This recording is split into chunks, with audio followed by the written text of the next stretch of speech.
ചൊറ പിടിച്ച അമ്മായി ഇതാ ചൊറപ്പത്തിരി ഉണ്ടാക്കുക. ആദ്യം ഒരു പാത്രം വെക്കുക, അതിലേക്ക് നെയ്യ് ഒഴിക്കുക. അത് കഴിഞ്ഞിട്ട് കുറച്ച് ഞാൻ പറഞ്ഞു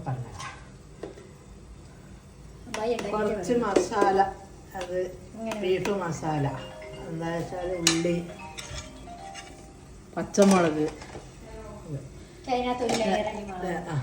എന്നിട്ട് ഇതാ കുറച്ച് നെയ്യ് ഇതിൻ്റെ മേലെ ഒഴിച്ചൊഴി. അതിൻ്റെ മേലെ മാവ് ഒഴിക്കുക.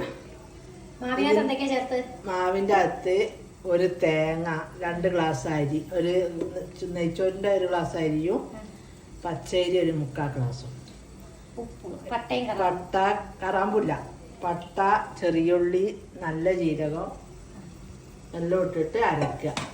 അരച്ചിട്ട് അമ്മായി ഇന്ന് ഉണ്ടാക്കിയെമ്പാടും തിന്നമ്മായി, മരുമോനെ വീട്ടിൽ വിളിച്ചമ്മായി. മരുമോനില്ലല്ലോ നമുക്ക് വിളിക്കാൻ എന്ത് ചെയ്യും? മരുമോളെ വിളിക്കാനില്ല, പാട്ടിൽ അങ്ങനെയുള്ള പാടിയതാ. അതിന്റെ ഇടക്ക് ഇതിന്ന് എന്റെ ഓഫീസിലൊരു കുട്ടി പ്രഗ്നന്റ് ആണ്. അവളിപ്പോ അടുത്ത മാസം പ്രസവിക്കും. അതിന് മുമ്പേ നമ്മൾ ഉണ്ടാക്കി കൊടുക്കുന്നത് ഒക്കെ ഉണ്ടാക്കിയേ.